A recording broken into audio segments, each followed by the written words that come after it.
Well, the way the whole thing started, I think I was kind of a shy kid, which I don't think will be too apparent after this interview.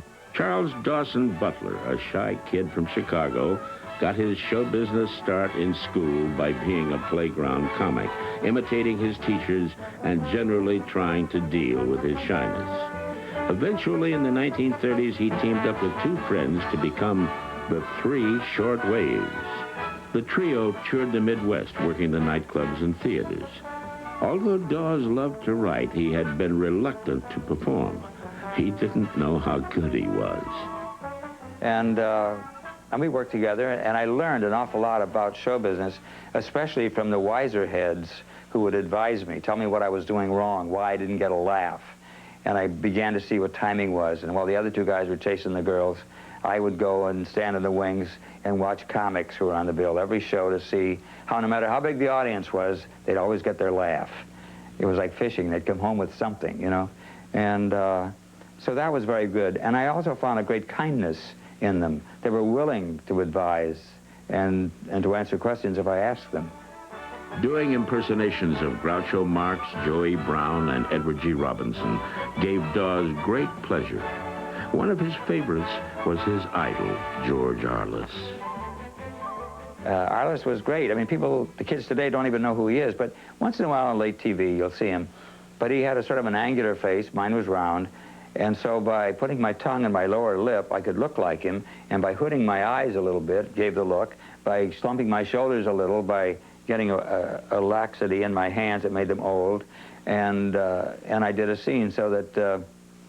and it also gave me the voice. That was the fantastic part.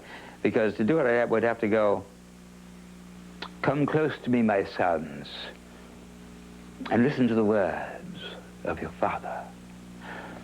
One son must go to Germany, one to France, and the other to England. Remember, in unity, there is strength. We are the house of Rothschild."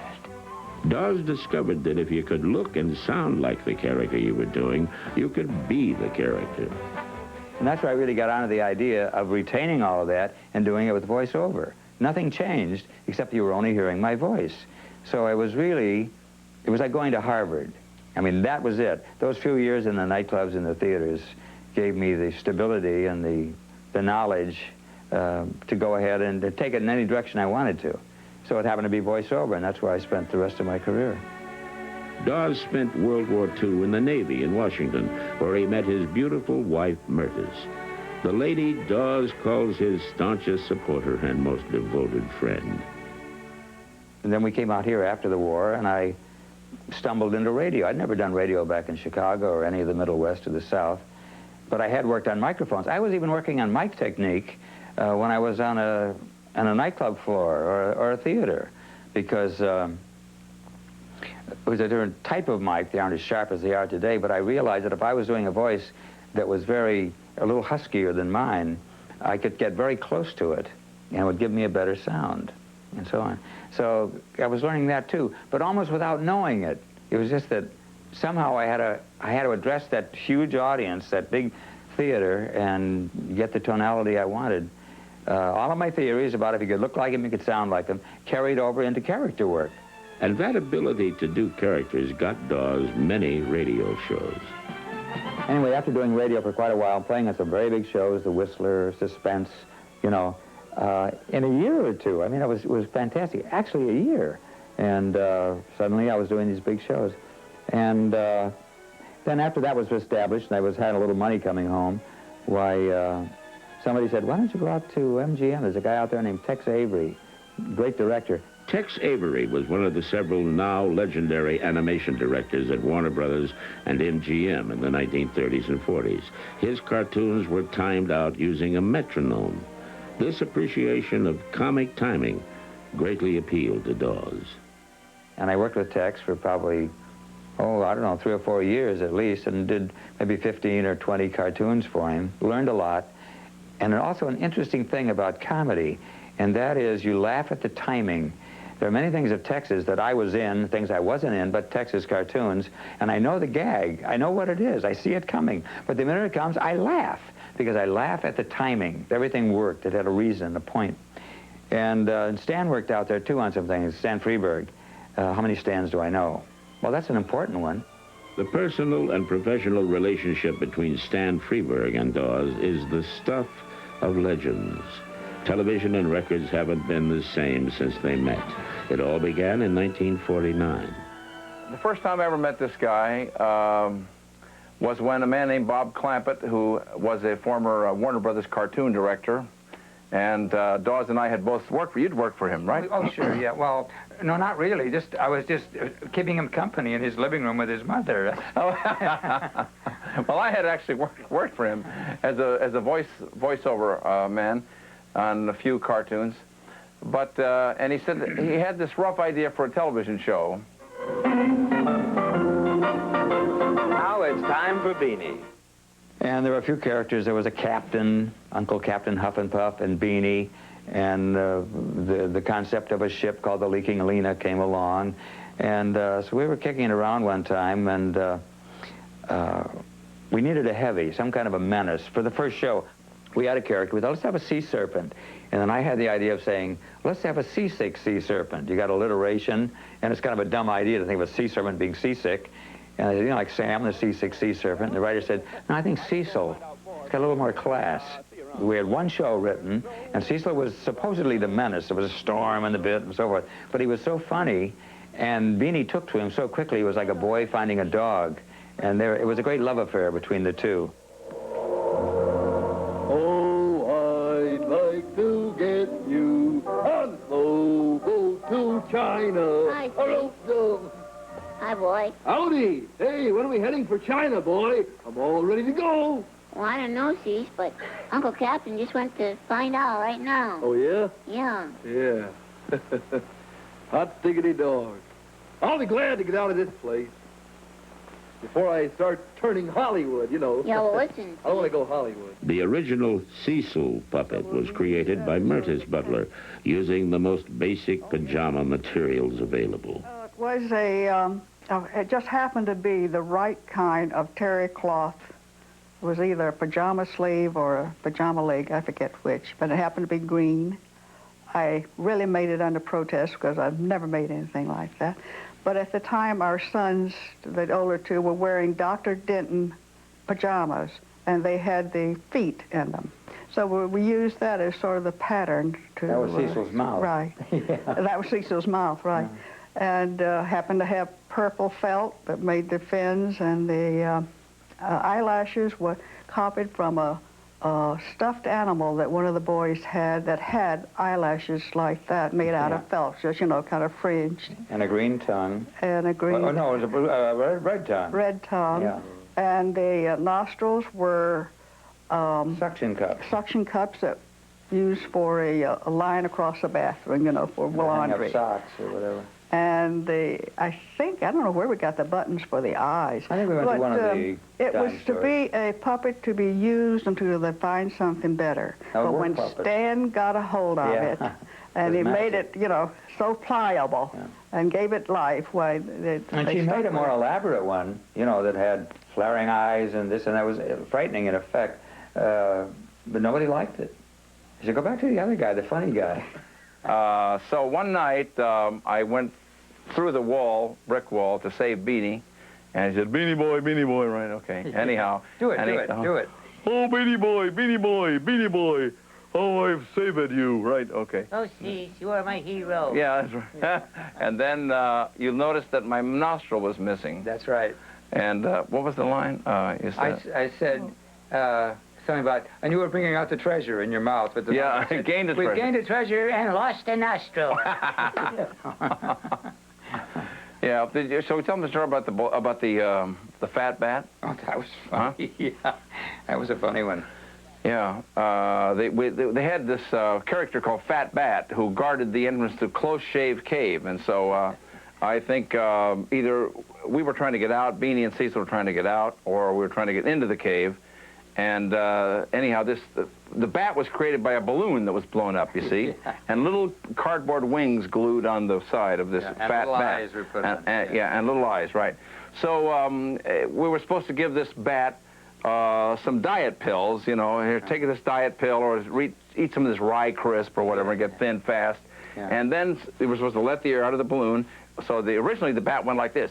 I'm a big fat bat, and I'm so big and fat that I'm stuck right in this door, and you can't get out no more. One of those wonderful poems. Okay, anyhow, so then he eats the thing, and he's supposed to go, and then we would cut to this very small bat made out of, you know, balsa wood, I would say. Yeah. Okay, you can go in now. Right. Yeah. But anyhow, the bat's air would not come out because the lights were so hot in the early days of television that the balloon has adhered to itself, you know. Yeah. The rubber is actually melted. And Ralph Loretz, this wonderful guy that dropped the cards, is down below. And over the earphones from the booth, let the air out of the bat. Okay, let the air out of the bat now. Okay.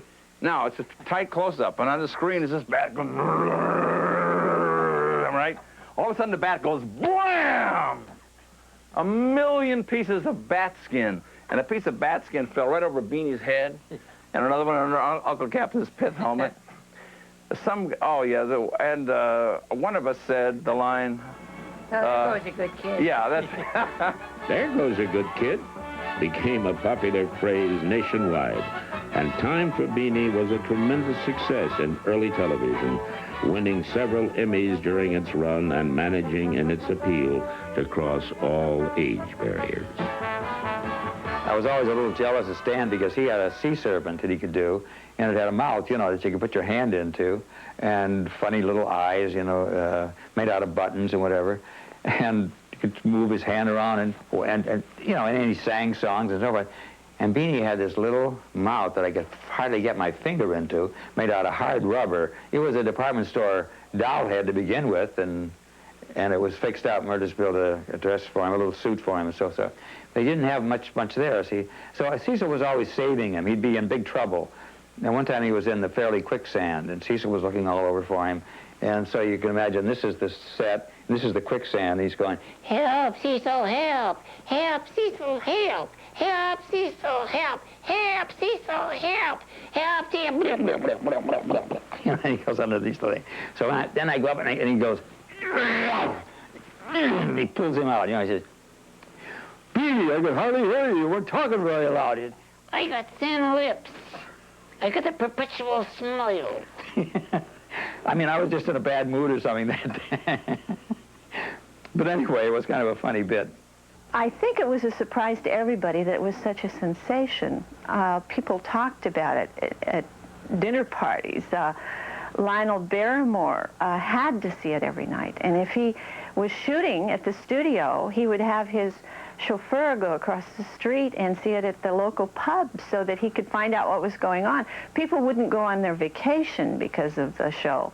And it was just a wonderful creative thing for all of them, I think, and a way that both Stan and Daws were launched into bigger things, I guess you'd say. It was quite a show. I was sorry I never got to see it. One of the great things about Daws and my association was that we not only worked together on Time for Beanie, of course, every day for 5 years, but concurrently, somewhere in there, we started to work together on records. I had already started making records about 1950 with John and Marcia and the Yellow Rose of Texas and Stacey Bone, Take Off on Eartha Kitt and other things. And then Daws and I collaborated on what was my biggest record, St. George and the Dragonet. Daws and I wrote that. So we wrote two sides and went in and recorded it and got the permission from Jack Webb. And he was all for it. He thought it was great, you know. And they weren't terribly satiric. I mean, they didn't make him look bad. It was a different switch on him. And Stan did him, and I did the other characters, and June did the female characters. That was the first time that I had used a voice like this. You know, I was the maiden almost devoured by fire. He burned me already. They wanted something different, and I had been doing all kinds of voices in radio and on records, but I had never I had never done a voice like that. And they said, come up with something different. And so I came up with it. So we did a record called St. George and the Dragonette, which was St. George going after the dragon, Dragonette. Very clever.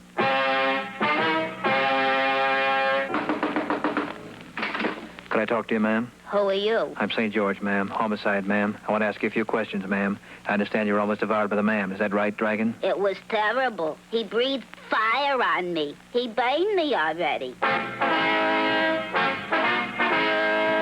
Could you describe him for me? What's to describe? You see one dragon, you seen them all. Would you try and remember, sir, just for the record?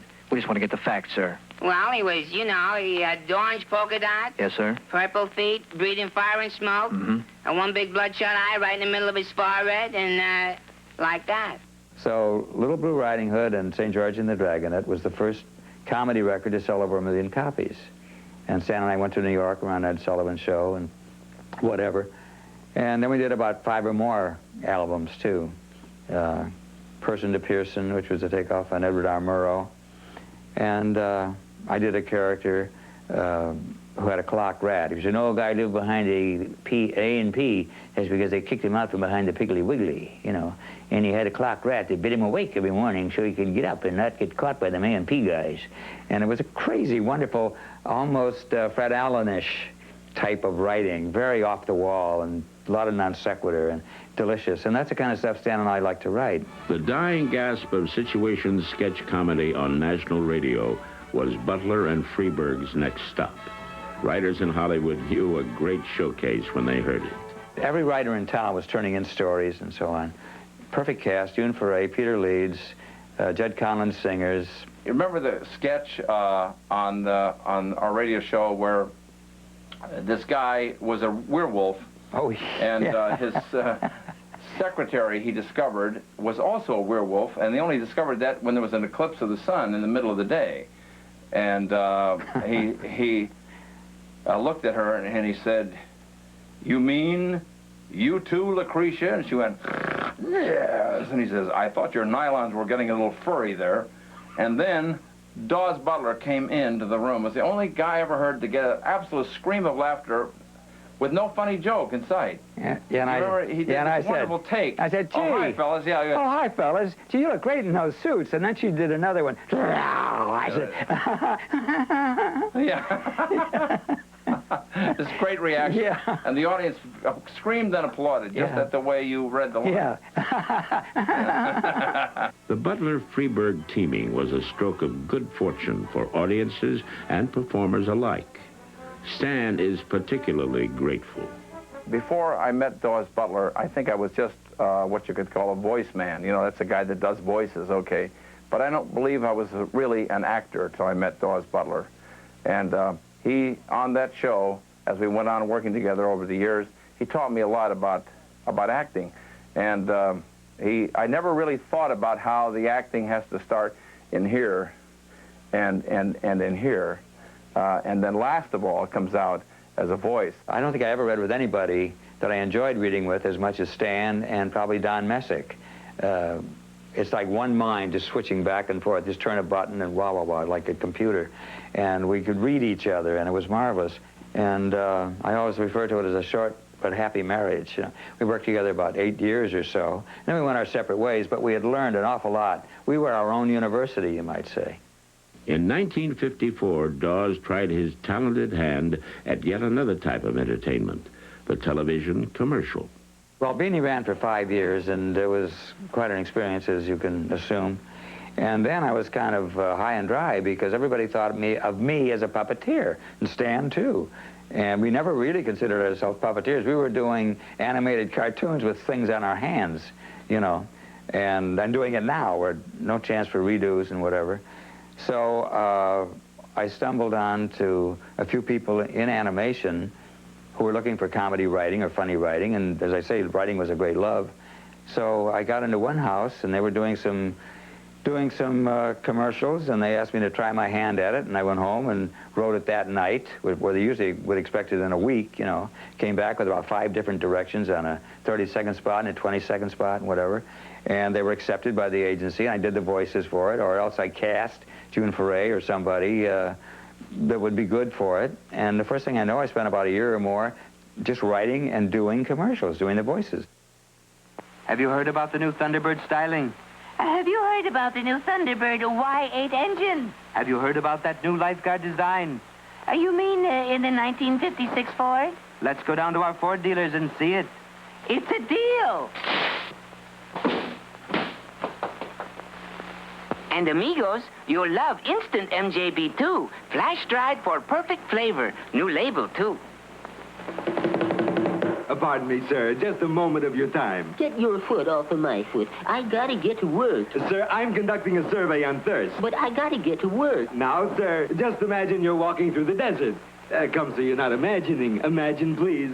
All right, I'm imagining. It's hot, your throat is parched, and you're... thirsty. Right. You open your knapsack, and what's in it? Potato chips. Nuts. You know, it sounds like maybe your distributor points are dirty. Let me take a look, huh? Yeah, give her a try now. Great. Thanks a lot. Nothing to it, really. It's funny. I never thought a cow would know so much about trucks. Well, you're no more surprised than I am. I never thought a man would know so much about milk. Moo. Moo. Moo. You supposed to be a cow? Moo. Okay, cow. What does milk taste like? Milk tastes like chocolate. Moo. Milkshakes taste like chocolate. Moo. Ice cream tastes like chocolate. Moo. Chocolate. Moo. Milk. Moo. Chocolate. Moo. Milk. Moo. Chocolate. Chocolate? What does chocolate taste like? Chocolate tastes like Bosco, just like Bosco, just like Bosco.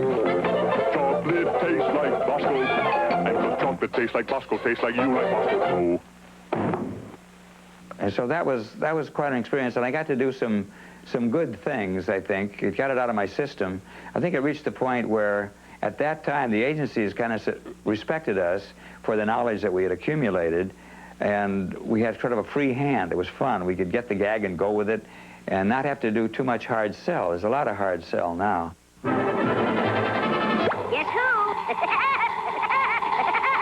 who? Walter Lantz, the creator of Woody Woodpecker, teamed up with Daws in the early 1950s, and Daws became the voice of Chilly Willy. Daws was really had a talent that you could use him for anything. If you needed a voice, Daws could do it. And in those days, we used them for many different voices in the Woody Woodpecker cartoons. I was doing all this supporting characters for Woody. I was doing the heavies, the announcer, the narrator, whatever. I do 5 or 6 characters in one cartoon all around Woody, you see, and Gracie was wonderful to work with, and we had a great rapport, and very supportive, and Walter liked to direct the shows, and he was like Jay Ward or Joe Barbera. They really loved it. They'd make us do it over just to hear it again. You know, we were like their toys. The Chilly Willy cartoons were really the best characters, I think, that Daws did for me. In fact, Chilly Willy didn't speak in about the first 8 or 10 cartoons. And I thought, well, it might be a good idea if we could get the right kind of voice for Chilly and give him a little more character. So I asked Daws, would he take a shot at it? So Daws tried it, and I liked it very much. It was one of the highest voices I think I ever did for a character, and it enhanced it somewhat, but even mute, Chilly Willy to me was a great character, and he was always playing tricks on the dog. He usually was pretty succinct. He would say, I'm very cold. I'm cold. I want to go inside. I want to be warm. Oh, gosh, the snow is coming down. So he had to articulate and a whole bit, but a very high voice and very quick, and that's where he moved. It was very much. That's the way you get a voice, by the action. And I'd seen it for years, so it wasn't too hard to put a voice to it. Daws did the voices for both characters here. Nice? Nice. You like? I like. More butter? More butter? More syrup? More syrup? Nice? Very nice. Plenty butter? Plenty butter? Plenty syrup? Plenty syrup? Good? Very good. You like? I like. Okay. Okay. More butter? Thank you. You're welcome. Daws is such a good actor. In fact, he's an actor. It takes an actor to really do a good voice. Voice artists are not someone that just throw in a voice. You got to play that character, like my wife Gracie, who does Woody Woodpecker. She made an actor out of Woody, and that's why he caught on so well, you know. I did some of the most interesting characters I've ever done in the Walter Lantz cartoons. And in many cases, they were only in one cartoon. But it was that the writing called for a certain type of character, and I would do it. And as I say, that's the way you get characters. Bill Hanna and Joe Barbera had used his voiceover skills when they did their award-winning Tom and Jerry cartoons at MGM. In 1957, they reunited. I went into, with Hanna-Barbera, when they left MGM, or when MGM left them, they had to start their own company. And so they took me and Don Messick with them as the show. And we did it for 5 years, just the two of us. And I knew Don Messick and had known him for quite a while before, and I'd used him in a lot of commercials that I wrote. It's due to Daws that I got my first cartoon job, and that's before cartoons for television.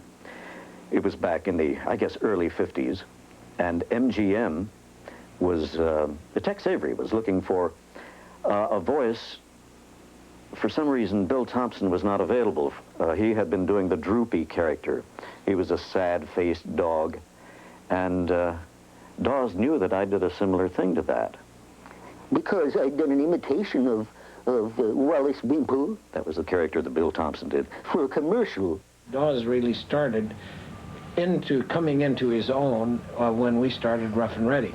Yeah. And the cartoons that we created from then on, all of them, practically every voice we used then was Daws Butler. Well, actually, Rough and Ready was Don Messick and Daws Butler. I was the voice of Ruff and Professor Gizmo. There's that voice again. And the narrator. Oh, this time I got to do some narration. And Daws was Reddy, the dog. With a Southern accent, a Southern dialect. Later he grew up and became Huckleberry Hound. Ready! Looking for me? Come back here. Boy, the moon's out kind of early today. Well, that's not the moon, you goon. That's the Earth. Golly, it's a small world, ain't it? Messick and Butler's teamwork truly caught the national TV audience's attention with the appearance of the Huckleberry Hound show. Although reminiscent of a voice on Rough and Ready, Huck's origins go further back. So anyway, Huckleberry Hound was more laconic and laid back, and I got the idea for him down in North Carolina, where my wife was from, Albemarle, North Carolina. And when I was in the Navy, I'd come home on a weekend with my little ditty bag to see her, and hitchhike, you know.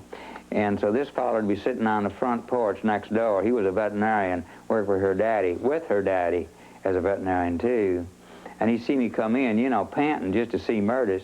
And he'd say, "Hi, Daws, come on in and set yourself down. What's going on?" Probably hadn't seen me for 3 weeks, you know, or a month. I said, "Oh, you know, about the same," and go for the thing. He said, "Come on up, sit down, we'll talk a little bit." I said, "Well, maybe a half an hour or so, an hour, you know. Anytime, come on back, I want to talk to you." So, anyway, it kind of stuck in my head, and I was in the Navy then, but I put him in a little separate box. I didn't even realize I was doing it. And then when Huckleberry Hound came up, there he was, you know. Yahoo! That there signal means there's a message coming in by arrow. I wonder when we're going to get us a postman. Dear Robin, your deed and inheritance are hidden behind the door, behind the coat of arms, in the hall, in the castle. Another soon-to-be famous character made his debut that same season, the irrepressible Yogi Bear. So then Yogi Bear, yay! And there's a lot of things about these characters that have a lot to do with the physical. You notice I use my hands all the time, and I use the shoulders. And to get a bigger voice, because Yogi's about an 8-foot bear and I'm 5'2", I would put my shoulders back, which would give me a bigger sounding board on my chest. Hey, this is Yogi Bear. It's a bigger voice, you see? So it's a combination of the aesthetic and the hardware going together. The voice of Yogi's devoted sidekick, Boo Boo, was provided by Don Messick. You know, Boo Boo first started with kind of a voice like that, cold in the nose, but I thought that would be kind of tiresome over the long haul. And catchy. Yeah, contagious. So I sort of took that quality out of his nasal passages and cleared him up a little bit. Well, that's much warmer, I think, the I think second so way. too. Yeah. Hi, Boo-Boo. Wake up. What is it, Yogi? A nice little old tourist type lady just left us a picnic basket. But it's against the law to feed us bears, Yogi. That's true, Boop. But it's against my principles to snitch on one of our senior citizens. She may be somebody's mother's mother, and this is her first offense. And besides... Besides what, Yogi? Besides, I'm hungry. Yay! Well, golly, Yogi, how come we both got away from Jellystone Park at the same time? Yeah, I don't know, but you found that little road map, and we hit the road, and here we are. Yeah. Yay! Beverly Hills. Yeah, but I don't see any picnic baskets. Gee, we went the wrong way. Must have been a detour. No picnic baskets? If I catch that Yogi stealing any picnic baskets, it's back to Jellystone Park with him. Oh, I'm sorry, Mr. Ranger. I was just talking out loud, you know what I mean? Yeah, he does that sometimes, you know, even in his sleep. You hungry, Yogi? I'm always hungry. You know that, Boo-Boo? I think it's past our lunchtime. Why didn't you become a short order cook instead of a buddy? Well, I'm short, but I don't know how to order. I don't know how to cook. I can order, you can make. That'll work out neat. Another thing we both had, I think what Joe and Bill liked was our energy. We do things with energy. It can be a downplayed energy, but it's always there. And nothing is passive, and we phrase. We don't read lines like that, ins and outs. And we do a lot of really technical things. As you said, it's like acting. Yeah. But we do it bravura, you know, a little broader for cartoons. And we read each other. You know, like the type of thing if Don and I were doing a show in the old days, and one of the characters, like, well, for instance, if I did something very slow and grandiose for Yogi, he might come in very quickly for Boo-Boo. Yeah. And then if I did the other thing, he'd say, well, I want to talk to the ranger, blah, blah, blah, blah. And then very slowly you would Yogi, better not do that. So the timing, the we pacing, always had the contrast, but we could feel it between ourselves. Yeah. Quick Draw McGraw and Baba Louie also wrote into TV at that time. And this was an easy one because here's a horse, he got a big head, and you try to do the same thing with the jaw. So it's a jaw character, always based on that. Howdy, I am Quick Draw McGraw, the world's fastest gun, and don't you forget it. And I am Baba Louie, his sidekicks. Quickstraw could be nothing without me. What'd you say? I say, you're the greatest. And whatever, and there's no difficulty in going back and forth on the voices because they're not voices, they're characters. And when I think of Baba Louie, my whole body can become, hey, Quickstraw, don't you think? And he's like this, he doesn't want to get in trouble, but he wants to make his point, you know? And when Quickdraw, he's a big blustery guy, and that helps to get it out of the chest, you see?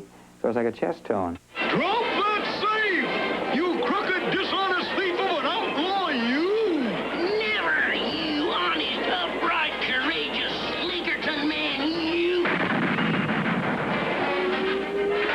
Hey, Quickstraw, don't you think I can come out now? Uh-oh, I don't think so. I got it! I got it! Doggone, I missed it.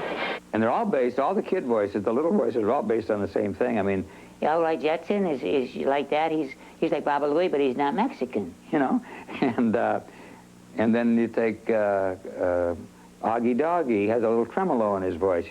Oh, my dear old father of the year, I want you to be my pal as well as my dad. You know, so that's his little gimmick, but it's the same basic voice. And then Blabbermouth, who's Super Snooper's assistant, is juicier. You know, so it's a juicy voice.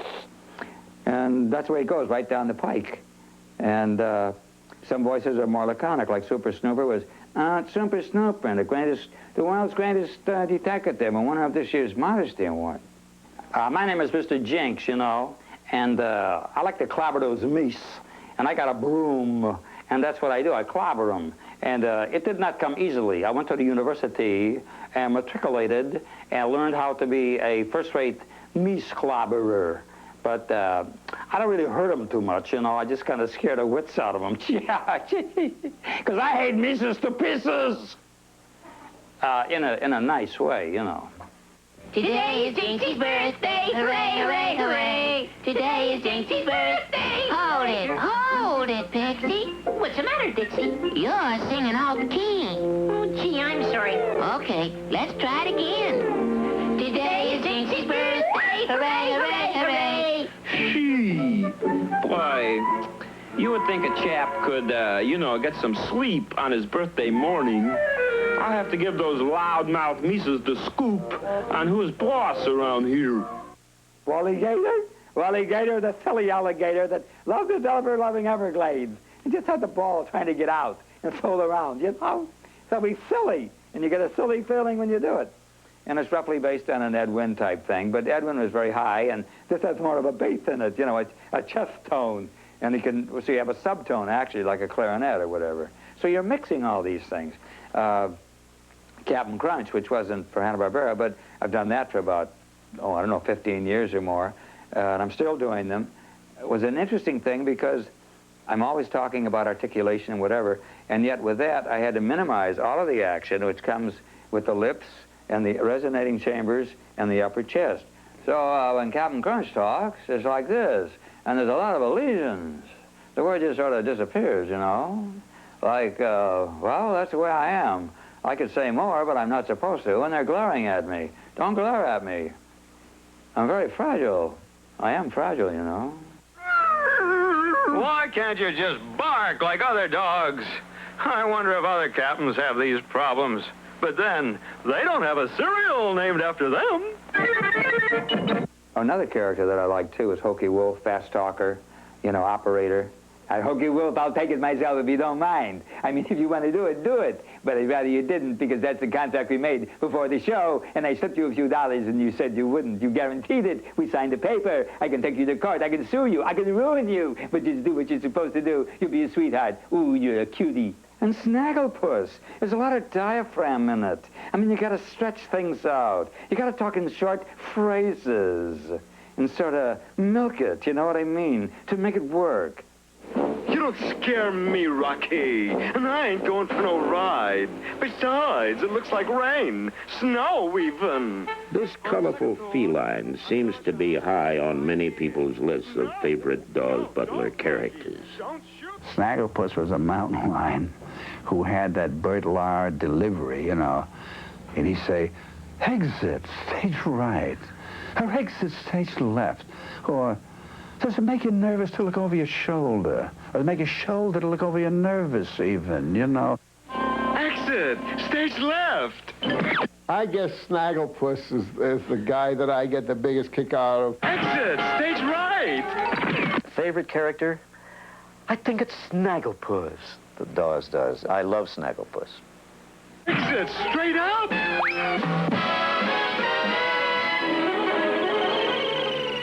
A program years ahead of its time arrived in the early 1960s. The day I entered the voiceover field, that was quite an occasion. That's where I first met Daws Butler and a lot of other very talented people. But Daws was my son Elroy, and I was there to play Jane Jetson in The Jetsons, the first family in space. Elroy is fun because he's a perennial 9 years old. Well, let me tell you, I can tell it better than you can. Well, don't be smart now. One of your best attributes, Elroy, is that you're not a smart aleck kid. You're a sweet little guy. You're a real guy, you know what I mean. But I mean, you don't give me that kind of an attitude. I don't like that in you. You know, I don't like it in you. You know, when you come on so strong, just because, you know, you're an older guy and you think you know it all, and maybe you think you do. You don't. But you know. Well, wait a minute, Elroy. Come on now. Let's just get that little sweetness that we have on the Jetsons. Well, I think the thing he really likes is, you know, he's a kind of old guy now. And I'm only 9 years old, and I'm always going to be 9 years old, and nobody ever tells me what puberty means. And I'll probably never know, but that's the way life goes, you know. But I'm just a kid, and to feel that you're a kid when you're, you know, like as old as he is, whoa, that's all. Hi, folks. Now, that goes back to 1963, and we made 24 films. And Janet Waldo, and Jean Vanderpyle, and Mel Blanc, and George O'Hanlon, and Don Messick, who plays Astro the talking dog, and of course Daws Butler. Well, it was wonderful. Elroy, you've been splitting atoms again. Only a couple, Mom. See, I'm trying to invent some tablets that'll make you fly. Oh, that's ridiculous. Now clean up this mess before your father comes home. Okay, Mom. Gee, maybe I should cut down on the uranium mixture. Nearly 25 years after his cancellation, The Jetsons was revived, with the original voice actors doing the characters they had created. I think it's one of the few series shows of any kind that came back 20-some years later with the original cast. That's absolutely, which is fantastic. Every one of us. There's not a replacement voice in there. Yeah. And they made us test for it before we did it. And we still remember the voice. Can we still do it? You know. Yeah. You know, which, I mean, it's like riding a bicycle. You don't forget. No. Because it isn't a voice, it's a character.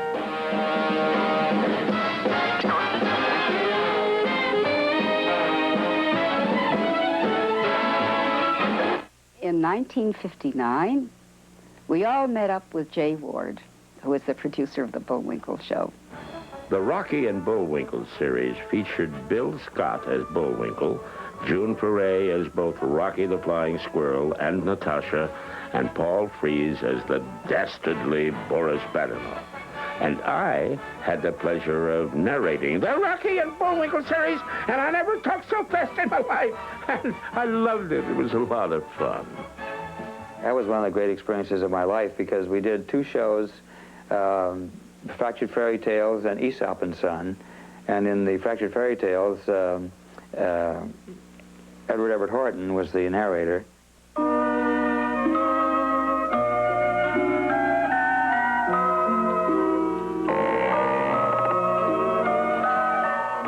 Working with June Foray and the beloved Bill Scott, the three of us would, you know, each one maybe do 4 characters in each little 4 or 5 minute cartoon.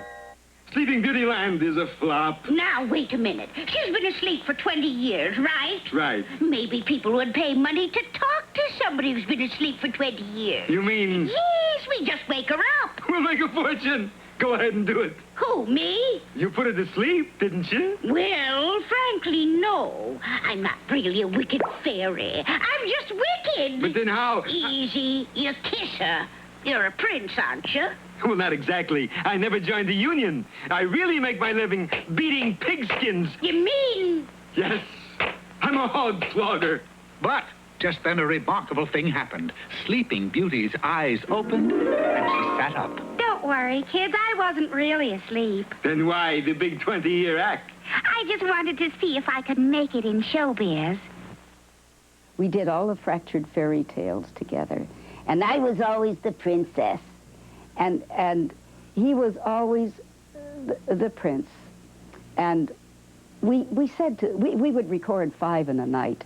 And we've maybe done 2 with the same voices. And we'd say to Jay, well, Jay, don't you want us to do, we just did, you know, a funny Brooklyn for a princess. and Daws would do the same wacky little prince, sort of out of his mind, out in the atmosphere somewhere.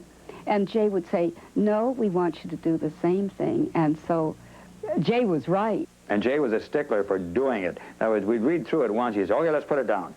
And we want to see, you know, even in reading it, we couldn't look ahead and see what was coming up. We'd have to luck out on maybe doing a character he would buy. And so those were a lot of fun. And then later, Charlie Ruggles and I did a thing called Aesop's Fables, and Aesop and Son. And Charlie Ruggles was a great character. I can't do Edward Everett Horton, but Charlie Ruggles, that little sort of a chuckle all the time here. That time, well, gee, Dad, don't you? Wait, Junior. Now, Junior, this is the way it's going to be done. Now, you got to listen, Junior. And that was his music. You see, it's all music. And once you get that in your head, it's like a dialect or a character. You never forget it. It's not the voice. It's the music that you remember. All set for today's lesson, Junior? Yeah, Pop. And here it comes, right over the old plate. A monarch cannot hope to please everyone. Got it? Oh, yeah, Pop. And that brings us to our story, which is, how shall I put it? A gasser? The cat's meow. And it's all about, trouble here. You brought the wrong scroll, Junior. This one is in Sanskrit. Can't read Sanskrit, boy. It's upside down, Pop. It is. Oh, of course. Good eye, son. Yeah. Now, today we hear all about the lion and the mouse. The lion, you know, is the king of the beasts. Besides the princes, he always played strange little characters. And Daws has a way of breaking words up so that a one-syllable word can turn into 3 or 4 syllables. I don't know how he does it. I think he's the only one who can do anything like that. Daws has warm and vivid memories of working with the late Bill Scott and Paul Frees. Paul was like nobody else. I mean, his speaking voice, he could sing, he did narration, he was a fast study, an impish sense of humor, a perfect sense of rhythm and timing, all those things I've talked about. I don't know if Paul ever thought about it. He may have just done it. I kind of broke it down, you see, but from a teaching standpoint. And then he and Bill Conrad would get going around in circles because Paul is as verbose or more than I am. With a million stories, you never get a session started, you know. And I'd have to remind him 5 or 6 times that I had another call after that to get out, you know. And he'd be going on and on and on. I just sit there because I have a great respect for the verbose. And Paul was so good at it, I was willing to be an audience, you know. So one time, Bill Conrad, who was always pulling jokes about Paul, but with great affection, and he'd say, Paul, he said, here you go on and on, like they're supposed to do some commercials. I've got a little time problem. I think Butler has. Here's quiet little Daws over there, doesn't open his mouth, just hears you ranting and raving, and you go on like that. You'll never be the actor he is. You know, Paul would say, what did I do? What? I'm sorry, Bill. Oh, wow. Oh, what a mistake. You know, so that went on all the time. And one time, Bill Conrad said, let me give you a picture of Paul, a little biography, mini biography. Paul was the kind of a guy you could meet at a party, and for the first 10 minutes, you think this is the most brilliant man you've ever met in your life. The next 30 seconds, you want to kill him. You know? See, Bill Scott, to me, was one of the most talented actors in town. Great sense of dialect, characterizations, the top of his voice, the bottom of his voice, inventive ideas. He wrote a lot of the fractured fairy tales and other things out there, too, in the Aesops.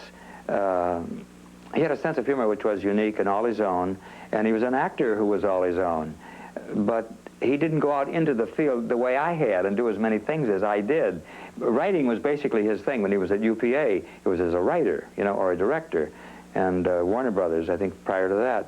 But I had a tremendous respect for him as an actor. And June, a wonderful actress. And it was like we fed each other. We loved to work together. It was like a romance. And to read a script for the first time, the cold readings should have been recorded, which we'd never seen. And all the little inventive things the writers had given us. Beautiful material. But I just like to give credit to him from the way I feel, because I always had a tremendous respect for him as a person, as a friend, and as a terrific actor, and comedian, and writer. So he had it all.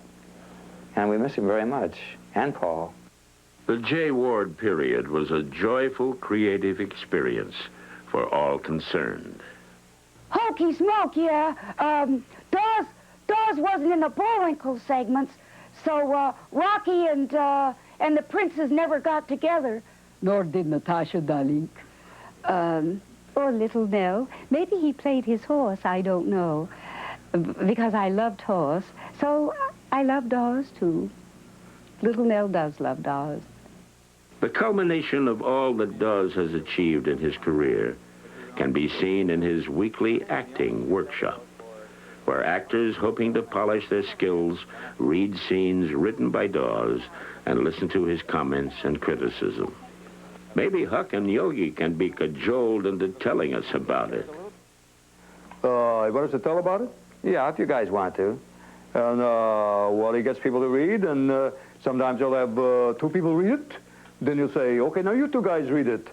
And see if you learn anything from the first 2 guys who weren't all that great. Every week is different. Nothing is set down. I don't plot what we're going to do. I look at who I've got. Like I might have 5 girls and 2 guys. Then I'm in trouble. It's never always quite the same. I can't just lay out scripts and say, that's what we're going to do. But that's good because I got plenty of them. And they'll fit almost any contingency. Now I've written probably over 150 relationship texts and everything. Parody, horror, science fiction, comedy, everything to make you forget yourself, get out of your own skin, and shed it, and get into the character as fast as possible. And to love the words, to respect the words, but don't let the words do it. Just let them be ideas that go into your head and come back as thoughts. And change of pace, high, fast against slow, dynamics, whatever, all those things. Well, all of this fits into what I do with the cartoons. I mean, it's down to, you know, silly little funny voices and so. But still, behind it is the acting concepts and precepts, you know. That was what was so great about radio and voiceover, in that you established something in the eyes, I mean in the ears of the person listening, because the eyes were out of it. So to do a voice like that could be a very ineffectual little sort of a fop. And even doing things with final consonants, and also articulating, and because you must hear the words. And Joe Barbera is a great stickler for hearing the words. And in the early days, with Don Metzick and I doing all those cartoons, Yogi Bear and that, I would hear the voice come from the talkback in the booth with Joe saying, we've got to hear the words, you see. And he was a taskmaster. Master. You see, I would have had to watch the words if you were Joe. It isn't just that you read lines and skip over things. He makes you pay attention, and each word is very important. And you have your pacing, your timing, and he is absolutely fantastic. Years ago, there was a man in the theater, and he was noted for his directing. His name was David Belasco. Okay. And I watched him one day when I was a little girl. I was with my mother. She was an usher in the theater. And I watched him directing a part of a play. And the closest thing that I have ever seen to Mr. David Belasco is Daws Butler in what he can do with people. He can take you and he can give you all kinds of different characterizations and voices. Aunt Rapunzel will tell you a story, possibly one of the best-known stories of all time. Does this story start out once upon a time? It does. That sounds familiar. Well, once upon a time... That's the part that sounds familiar. Well, once upon a time there was a little girl. What's her name? But we had there, I know we had, and I seem to feel it because we were getting reaction, was that this was real. You weren't Penny, you were Aunt Rapunzel, and I wasn't Elroy, I was Donnie, and I really wanted to be told a story. And at first I was a little skeptical because Uncle Dunkle always tells me the stories. So what has to come out of any of these things we do is truth. And the minute you can get out of your own skin and into the skin of the character you're doing, the better. I think the wonderful thing about actors is that they need exposure. They need different things. Sometimes they don't get an opportunity to walk in and do a reading for something which has a little bone and marrow to it.